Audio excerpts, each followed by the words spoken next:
Bonjour Stéphane. Bonjour Anan. Comment allez-vous ce matin? Je vais très bien, merci.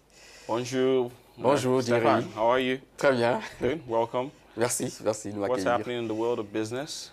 Écoutez, on parle des rencontres Africa 2017 qui se tiennent donc sur 3 villes du continent africain. Eh bien, il faut dire que l'objectif de ce forum, ces rencontres Africa 2017, est de relancer la coopération économique entre la France et l'Afrique dans le secteur privé. Abidjan en Côte d'Ivoire, je vous le disais à l'entame, Nairobi au Kenya et Tunis en Tunisie sont les 3 villes qui accueillent cette édition prévue pour s'achever le 6 octobre prochain.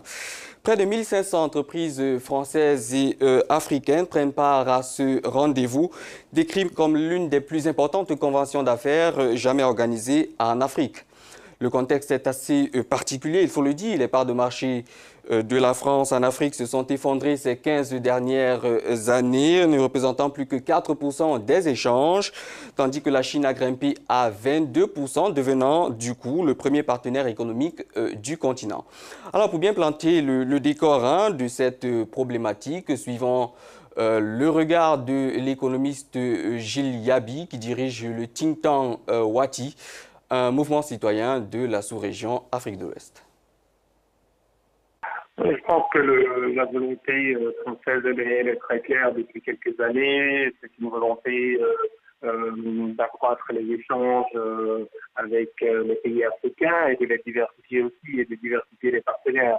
La France est effectivement un partenaire historique de nombreux pays africains, surtout de ses anciennes colonies. Donc, on observe depuis maintenant de nombreuses années une volonté de ne pas se limiter, disons, à ce qu'on pourrait considérer comme le précaré français et d'étendre, disons, les françaises sur l'ensemble du continent et en particulier dans les pays, les régions les plus dynamiques, qui ne sont pas nécessairement en réalité les régions dans lesquelles la France a été le plus longtemps implanté. Il faut également les situer dans le cadre d'une compétition pour une présence en Afrique qui se déroule maintenant à l'échelle mondiale avec la Turquie, avec la Chine, avec le Japon, avec beaucoup de sommets organisés par les pays émergents, avec les pays du continent. On voit très bien le marché africain s'élargir et aussi surtout le fait que dans les autres régions du monde, il y a beaucoup plus de concurrence déjà, il y a beaucoup d'infrastructures, beaucoup de choses qui ont déjà été construites et en Afrique, il y a encore énormément de choses à faire. Voilà donc une perspective assez intéressante. Que dire, Stéphane, finalement, de l'avenir de la relation entre la France et l'Afrique? Écoutez, la question, je la poserai autrement. Au vu de cette inflexion de la présence française en Afrique, que peut attendre véritablement aujourd'hui le continent d'une relation certes historique, mais aujourd'hui critiquée pour son maigre bilan? Écoutons à nouveau Gilles Yabi qui tente d'apporter une réponse à cette question. On l'écoute.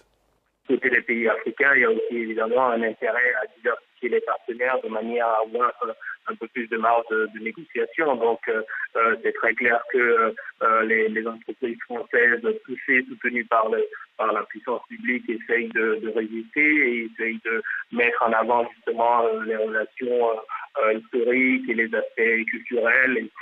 Bon, évidemment, avec un pays comme la Côte d'Ivoire, ces aspects qui sont mis en avant pour positionner les entreprises françaises de manière un peu différente des autres partenaires. Mais il est très clair aussi que du côté de la jeunesse africaine et du côté des entrepreneurs plus jeunes en Afrique, il y a une ouverture sur le monde et il n'y a plus la même relation historique avec la France. Ce sont des entrepreneurs qui cherchent des partenaires partout, qui cherchent des financements partout et qui cherchent des personnes, des entreprises avec lesquelles collaborer en Asie, en Amérique latine, etc. Voilà, pour terminer, en Algérie, c'est quelques indicateurs qui renseignent à suffisance sur les liens entre l'Afrique et la France. C'est 100 millions de francophones sur le continent africain, 2,3 millions d'immigrés africains en France, 235 000 Français en Afrique et près de 400 partenariats entre collectivités territoriales décentralisées des deux entités. Voilà, fin de cette chronique business. Au plaisir de vous retrouver la semaine prochaine pour un autre numéro.